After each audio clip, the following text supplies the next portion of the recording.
오늘은 말씀 묵상과 예수 동행이라는 제목으로 말씀을 드리겠습니다. 어,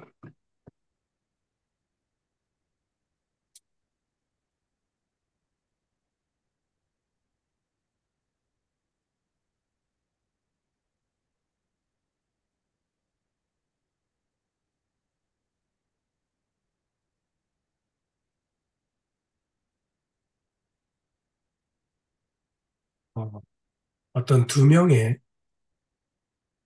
한 명은 남자 청년이고요.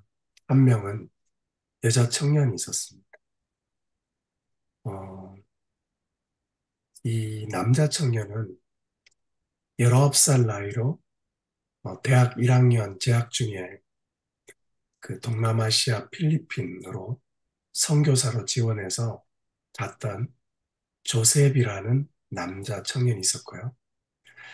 좀 시기는 다르지만 같은 19살의 나이로 아프리카 우간다로 선교사를 떠난 KT라는 여자 청년이 있었습니다.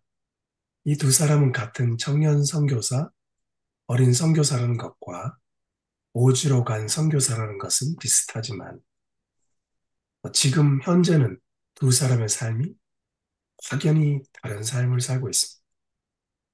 이 첫 번째 조셉은 1년 4개월을 선교사로 일하고 이제 돌아와서 다시는 선교사로 돌아가지 않겠다고 결심했고 지금은 미국에서 그냥 편하게 살고 가는 평범한 사람입니다. 그런데 이 KT는 미국에서 태어나가지고 고등학교 때 그 한번 단기 선교사로 우간다를 간 그 감동을 잊지 못하고 고등학교 졸업하고 다시 우간다 선교지로 아이들을 보고 싶어서 1년을 다시 봉사하고 또 미국으로 다시 잠깐 돌아와서 대학을 한 학기쯤 다니다가 바로 다시 우간다로 돌아가서 지금까지 15년째 우간다 아이들의 진짜 엄마로 선교사로 일하고 있습니다. 그 첫 번째 남자 청년은 바로 저입니다.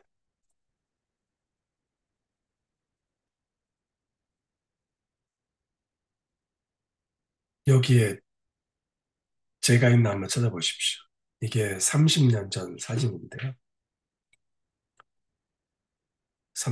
벌써 1년이 됐네요. 여기 이제 저 닮은 사람 있는지 한번 보십시오. 거기에 조셉이 바로 저 있고요. 그 다음에 KT는 바로 이분인데 지금은 한 30대 후반이 됐을 겁니다. KT는 바로 여기 책 보면 Kisses from KT라고 해서 우리나라 말로는 엄마라고 불러도 되나요? 예, 제 저자입니다.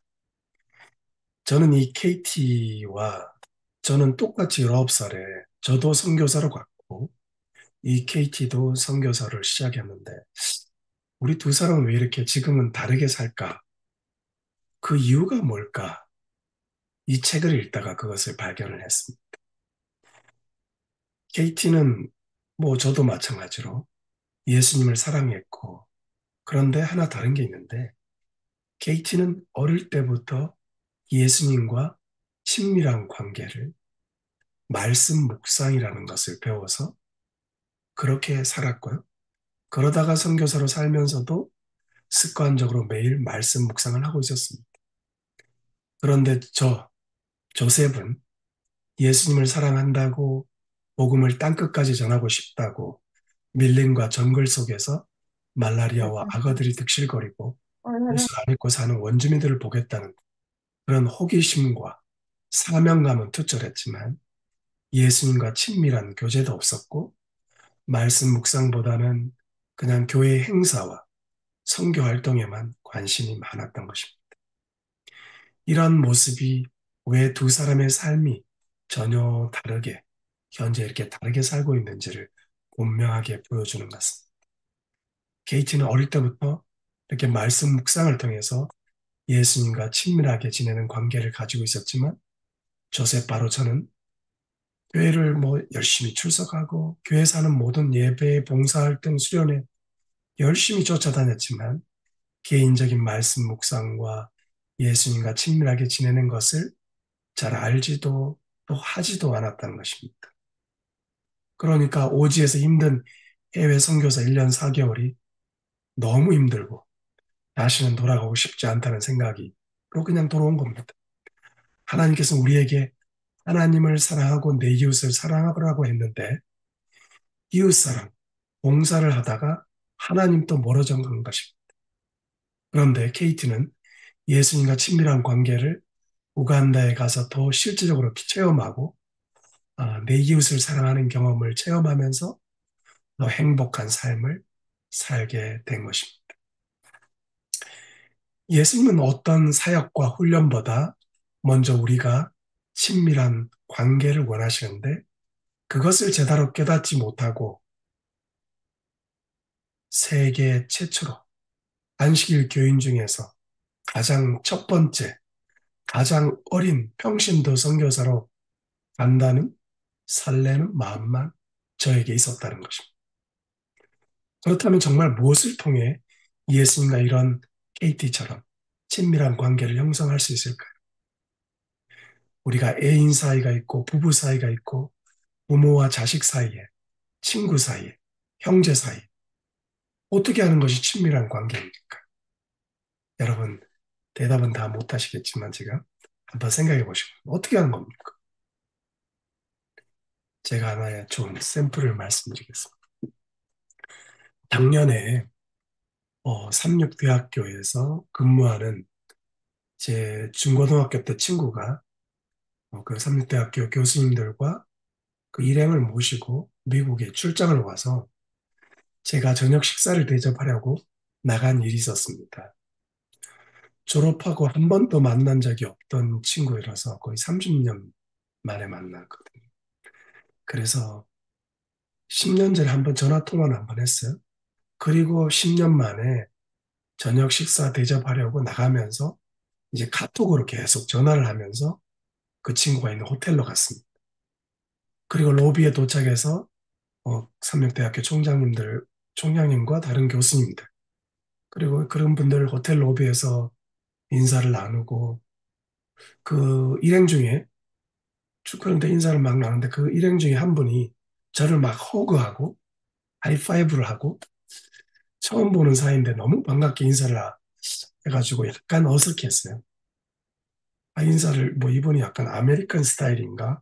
미국 왔다고? 뭐 이렇게 생각했는데 인사를 간단히 나누고 저녁 식사 장소로 가려고 이제 몇 분은 제 차를 타고 이제 출발하려고 하는데 저하고 아까까지 이제 통화하던 그 친구가 아직 안 나온 겁니다.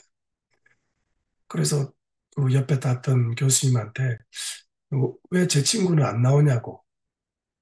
그래서 그렇게 하면서 운전석에 그냥 출발 안 하고 기다리니까 그 옆에 탄 교수님이 제 친구 지금 이 차에 탔다는 겁니다. 그래갖고 무슨 이야기지 하면서 뒤에 탔나 이렇게 돌아보니까 거기에 그냥 그 아까 하이파이브하고 허깅하고 했던 그분 그리고 다른 교수님이 뒷자리에 타고 있어요. 제 친구는 안 보였어요. 제가 그때 그 뒤에서 그 하이파이브 하던 분이 성희야, 나 여기 있다. 나 여기 있다. 이러는 아주 친숙한 경상도 말이 들리는 겁니다. 그래서 제가 순간 당황해서 어, 누구세요? 나다 성희야. 대부분 저의 이제 이 경상도 친구들은 제 이름이 성휘인데 그 발음을 잘 못하니까 성희라고 부릅니다. 여자처럼 부르지. 어찌된 일입니까? 바로 제 고등학교 그 친구가 아까 하이파이브 하던 친구, 허깅 하던 친구였어요. 원래 그 친구는 좀 동안이고 오동통하고 귀여웠거든요. 알고 보니까 그 친구가 몇 년 전에 급성 신부전증이 와서 신장 이식 수술을 받고 살이 쪽 빠지고 정말 죽음 문턱까지 갔다고 왔더라. 그래서 30년 만에 얼굴을 보고 뭐 이렇게 그냥 완전히 좀 말라 보였던 거예요. 갑자기 약간 슬프기도 하고 좀 웃기기도 하고 그랬습니다. 이럴 때 절친이었더라도 꾸준히 만나거나 관계를 맺지 못하면 이웃보다 더 먼 관계가 될 수 있고요. 친구도 자주 만나거나 전화하거나 밥을 같이 먹거나 뭔가 친밀한 관계가 1년에 한 번씩이라도 정기적으로 유지가 되어야 친구인 것입니다. 요한계시록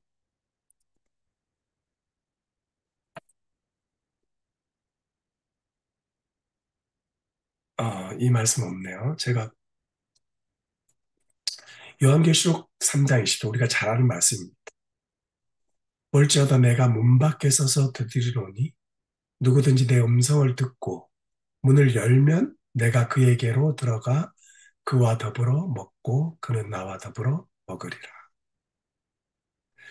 바로 이 호소가 예수님이 우리 마음 문을 두드리고 우리가 마음 문을 열면 우리 마음에 들어오셔가지고 우리와 먹고 마시는 지극히 일상적인 친밀한 교제를 예수님이 원하신다는 것입니다. 지금은 우리가 예수님의 제자들처럼 예수님을 직접 만나서 예수님과 함께 음식을 먹고 마시고 직접 대화할 수는 없지만 우리는 예수님의 자녀이기 때문에 예수님이 하신 것처럼 그렇게 따라하면서 예수님과 더불어 먹는 일이 가능합니다. 그러면 예수님이 이 땅에서 어떻게 사셨는지를 보면 되는 거예요. 그러면 그 모습을 따라하면 예수님과 친밀하게 살 수 있다는 것입니다. 그 말씀이 여기 있습니다. 마가복음 1장 35절에 새벽 아직도 밝기 전에 예수께서 일어나 나가 한적한 곳으로 가사 거기서 기도하시더니 예수님도 이 땅에서 하나님과 친밀한 교제의 시간, 기도의 시간을 새벽 미명에 한적한 곳에서 가지셨습니다. 우리도 예수님처럼 예수님과 친밀한 교제를 통해 더불어 먹고 예수님 우리와 더불어 먹는 그런 경험, 바로 그 경험이 예수님처럼 하면 되는 거예요. 어떻게 해요? 새벽 아직도 밝기 전에 일어나서 한적한 곳으로 가서 기도하는 시간을 가지는 것입니다. 하나님의 아들이신 예수님께서도 그토록 분주할 때, 고난의 시간이 다가올 때도 하나님과 끊임없는 친교의 시간을 보내셨습니다. 그래서 예수님과 먹고 마시는 친밀한 교제는 예수님처럼 날마다 성경 말씀을 묵상하고 기도하는 시간을 가지는 것으로 가능한 것입니다. 우리가 말씀을 통하여 우리와 함께 하시는 주님을 만나게 되는 것입니다. 하나님께서는 우리 인간에게 두 가지를 통해 자신이 하나님 되시고 우리와 함께 하신다는 것을 말씀하시는데 그것이 첫 번째는 성경 말씀이죠. 성경 말씀을 통해서 두 번째는 하나님께서는 우리의 창조주 되심을 천지 만물을 통해서 천년계를 통해서 자신을 드러내십니다. 그리고 우리가 이번에 예수 동행 훈련을 통해서 하나 더 하나님께서 모든 사람에게 주신 커뮤니케이션 방법이 있는데 바로 그것이 우리의 생각, 우리의 마음을 통해서 말씀을 하십니다.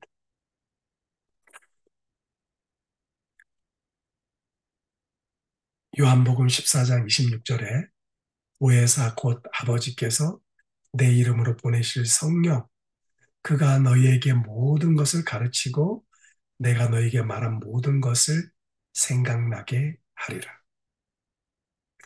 성령님이 가르쳐주고 생각나게 하시며 하나님의 깊은 뜻까지도 깨닫게 해주실 것을 믿을 때 우리에게 성령의 역사가 일어나는 것입니다. 그런데 보혜사 성령님도 이분도 뭐 한국말로 말하면 눈치가 있으신 분이기 때문에 우리가 신나게 놀고 있는데 드라마 보고 있는데 쇼핑하고 있는데 맛집 찾아다니는데 여행을 즐기고 있는데 쉽게 찾아오지는 않습니다. 사실 저의 좀 창피한 이야기를 좀 드려야 될 것 같습니다. 6, 7년 전에는 이런 것이 창피한 줄도 몰랐던 이야기입니다. 여러분 귀신 들려본 적 있습니까? 갑자기 무서워지죠? 귀신 들린다는 말을 저도 정확히 이해를 못했는데 어느 날 한 무속인, 무당 출신의 집사님의 간증을 들었습니다.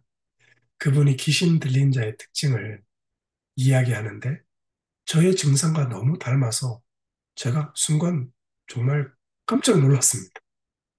그 특징을 잠깐 한번 볼게요. 귀신의 특징, 혼자서 소리를 잘 지른다. 신경질을 잘 낸다. 거짓말, 시침이 잘 된다. 뻔뻔하다. 서로를 욕한다. 질투가 많아진다. 돈을 엄청 밝힌다. 생명을 담보로 구슬한다. 잔인하다. 음란하다. 연약하고 다른 사람을 병들게 하고 자기를 병들게 해. 자학하고 식탐이 강해. 취미나 좋아하는 일에 너무 깊이 빠져요. 남의 이야기에 솔깃하고 소문을 잘 낸다. 여러분, 이게 귀신 들린 사람의 특징이에요. 이 중에 여러분이 가진 비슷한 증상이 있습니까? 저는 이 항목에서, 이 특징에서 거의 다 해당되더라고요. 저는 한때 무슨 귀신에 들렸냐면 드라마 귀신에 들린 적이 있어요. 이게 무슨 말이냐? 처음에는 남자들이 주로 보는 이제 사극, 대하 드라마 있잖아요. 이런 걸 위주로 드라마를 이제 재밌게 봤어요. 근데 미국에서 좀 먹고 살만하니까 시간 여유가 생기니까 시도 때도 없이 드라마를 보고 미니 시리즈, 주말 드라마, 일일 드라마 완전히 섭렵하다 보니까 얼마 후에는 그냥 제가 미니 시리즈와 주말 드라마 몇 편을 그냥 이렇게 좀 시작할 때 한두 편 보다 보면 이 드라마가 어떻게 시나리오가 진행되고 끝날지까지 제가 예측을 하고 있었어요. 아주 귀신같이 예측을 하고 있었어요. 귀신에 들렸으니까. 거의 제가 다음 대사까지 말할 수 있을 정도가 되었어요. 나름 드라마의 신이 되는 겁니다. 저는 경지에 올랐다고 스스로 생각했습니다. 그런데 이제 가끔 보던 드라마가 마음에 안 들면 또 배우의 연기를 잘 못하면 그 방송국 그 웹사이트에 들어가 가지고요. 거기 보면 사람들이 막 드라마에 댓글을 달아요. 뭐 좋다고도 달지만 거기다가 막 욕도 달고 그럽니다. 아, 누구 빼라 막 이렇게 하면서 누구를 죽여라 살려라 막 이런 거 올립니다. 저는 그게 보는 게 너무 재밌어가지고 저는 거기다 절대 글은 안 씁니다. 뭐 글을 댓글을 달아본 적은 없습니다. 이제 제가 댓글을 안 달지만 거기다 좋아요, 뭐 엄지척 이런 건 잘 눌러요. 싫어요 누르고. 그러니까 제가 친구에게 나는 인터넷에 뭐 이렇게 댓글은 잘 보지만 절대로 댓글은 안 단다 이 말 했더니 제 친구가 저보고 관음증 환자래요. 남의 거 몰래 보는 거 좋아하는 환자래요. 제가 그때는 좀 화가 많이 났지만 지금 제가 돌아보니까 뭐 귀신도 들렸고 환자도 맞았던 것 같습니다. 그러다가 얼마 후에 막 아줌마들 좋아하는 거 있잖아요. 아저씨들도 좋아해요. 아침 드라마. 가장 그 좀 뭐라 그래요? 막장 드라마. 이런 것도 막 열심히 보고. 그렇게 드라마에 중독돼서 뭐 거의 헤어나오질 못하고 있었는데 제가 천만 다행으로 제가 한 6년 전에 이 말씀 묵상을 아침마다 정기적으로 꾸준히 하겠다고 제가 각오를 하고 그런데부터 서서히 드라마 중독에서 헤어나온 것 같습니다. 제가 말씀에 집중하고 예수님과 친밀하게 교제하는 기쁨을 조금씩 배워가니까 이런 것들의 미련을 점점 버릴 수가 있게 된 것입니다. 혹시 저와 같은 중독 증상이 있는 분들이 있다면 이 말씀 묵상을 통한 하나님과의 친밀한 교제로 치료를 받을 수 있을 것이라는 것을 저의 경험을 통해서 분명하게 말씀드리고 싶습니다. 그러면 왜 성경 통독이 아니고 성경 공부가 아니고 성경 연구가 아니고 왜 말씀 묵상을 해야 할까?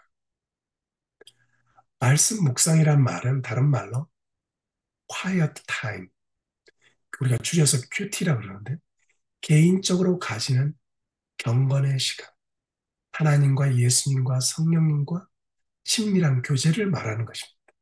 개인적으로 가지는 교제를 말하는 겁니다. 성경 통독을 많이 하고 성경을 깊이 연구하고 성경을 필사하고 이런 것들은 그리스도인이 아니라도 할 수 있어요. 그리스도인이 아니라도 이거 하는 사람 있습니까? 예, 많습니다.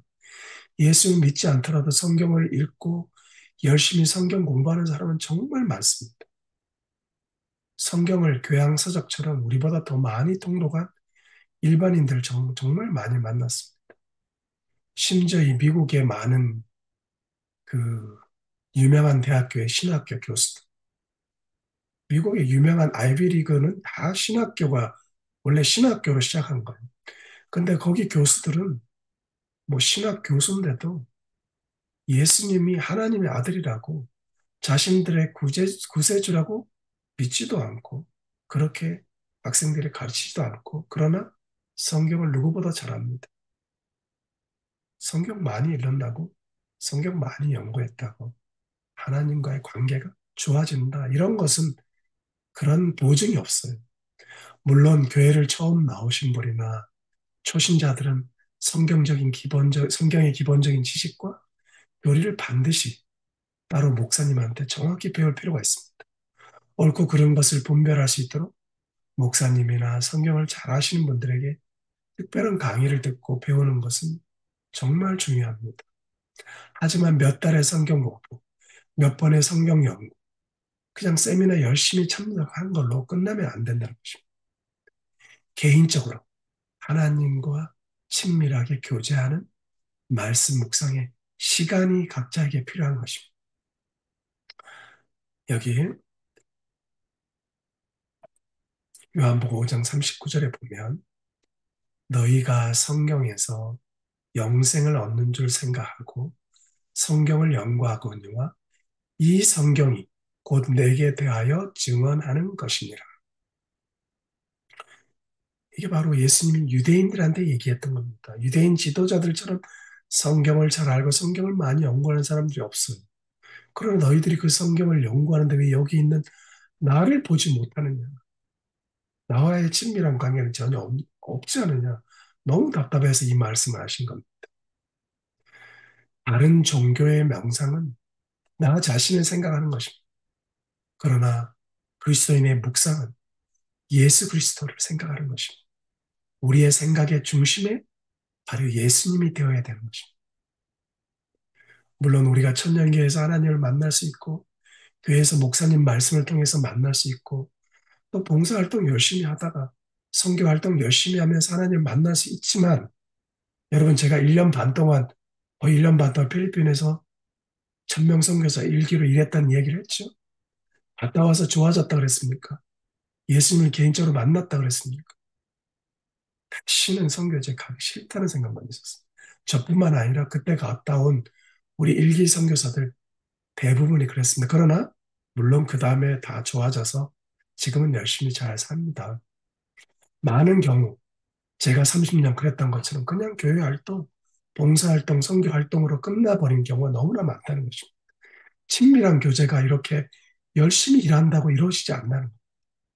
그래서 교회에서 어떤 사람이 나의 뒷담화를 하거나 교회 목사님이 좀 섭섭하게 했다고 교회를 떠나거나 그냥 목사님 눈도 마주치지 않고 산다는 분들을 너무 많이 만납니다. 왜냐고요? 그분은 하나님과의 친밀한 교제가 아니고 교회에서 교인들하고 친밀한 교제. 교회 목사님이 나하고 친밀해야 돼. 알면 그냥 교회가 싫고 사람이 싫은 거. 그게 교회가 아니라. 그래서 진짜 예수님과 친밀한 관계를 원한다면, 동행을 원한다면 여러분 개인적으로 성경 말씀 묵상하고 기도하는 예수님과 일대일의 관계, 일대일의 관계, 예수님과 친밀한 관계를 가지는 구별된 자신만의 시간과 장소가 필요합니다. 예수님과 진정한 동행의 시작은 가능하면 새벽이나 아침에 자신의 일상적인 일을 하기 전에 말씀 묵상으로 시작하는 것입니다. 새벽이나 아침에, 아니, 나는 그냥 아침에 일찍 일어나기 싫어서 그냥 오후에 할래요. 저녁에 자기 전에 할래요. 그거는 그냥 의무적으로 하는 것밖에 안 될 수 있어요. 물론 어떤 사람은 새벽에 출근해요. 새벽에 일을 해요. 선교대를 해요. 그러면 당연히 오후에 해야 되는 거고, 뭐 저녁에 해야 되는 거죠. 그렇지 않다면 가능하면 새벽에 아침. 그래서 여러분, 지금 이 순간 여러분 조금 이따 제가 이 강의 마치고 우리 나눔방 할 때 여쭤보겠습니다. 시간과 장소. 내가 예수님과 친밀한 교제를 나눌 수 있는 시간을 정하십시오. 나는 매일 중요합니다. 뭐 가끔이 아니라 매일 언제. 나는 새벽 5시에, 지금 5시 반에 새벽 기도회를 하잖아요. 기도회 30분 동안 모여서 365일 모여서 말씀을 듣는다고 해도 내가 예수님과 직접 말씀을 읽고 혼자 무릎 꿇고 기도하는 시간이 없다면 그것은 그냥 친밀한 교제가 아닌 것 또 하나의 그냥 예배 참석한 겁니다. 지금 제가 그 6시, 5시 반 새벽 기도 얘기하는 거 여러분 스스로 갖는 새벽 말씀 묵상이 매일 언제, 어느 장소에서 부엌도 될 수 있고, 뭐 안방도 될 수 있고, 아니면 우리 심지어 제가 아는 분은 너무 이제 가족들한테 방해되니까 그 차고에 가서, 아니면 창고에다가 조그만 방을 만들어서 겨울에 온 파카를 입고 그렇게 가서 하는 분도 있습니다. 그래서 여러분 정해보십시오. 언제, 어느 장소에서, 뭐 다락방에서 하겠다, 어디서 하겠다. 꾸준히 할 수 있는 장소와 시간을 정해보시고, 그리고 제가 지금 이제 말씀을 마칠 건데요. 사실 오늘 제일 중요한 것은 시간과 장소를 정하는 것. 시간과 장소. 그리고 제가 다음번에는 이걸 어떻게 묵상을 하는지, 성경을 어떻게 잘 묵상할 수 있는지 그 노하우는 다음번에 또 말씀을 드리겠습니다. 오늘 시간, 장소 정하기입니다. 다른 거 다 못해도 되고 다 잊어버려도 괜찮습니다. 여러분이 예수님과 친밀하게 교제하고 싶은 시간과 장소 정한 다음에 좀 이따가 요거 마치고 기도하고 발표하도록 하겠습니다. 감사합니다. 제가 그 다음 기도하고 마치겠습니다. 지금 이 순간에도 저희들과 함께 하시는 하늘 계신 아버지 하나님, 오늘 저희들이 매일 매 순간 우리가 주님을 마음속에 모실지라도 저희가 말씀과 기도로 주님과 첫 시간을 시작하는 그런 친밀한 교제의 시간을 가지기를 원해서 이렇게 같이 말씀을 나누었습니다. 오늘 저희들 이제 다시 결심하여서 주님과 친밀한 교제가 시작되는 첫날이 되게 도와주셨고, 저희들도 이것을 결심했지만 아직 제대로 못하고 있다면 다시 시작하는 날이 되게 해주시오며, 또 저희들 하고 있다면 더 주님과 더 친밀하게 교제할 수 있는 또 새로운 시작이 되게 인도하여 주옵기를 우리 주 예수 그리스도 이름으로 기도드리옵나이다. 아멘.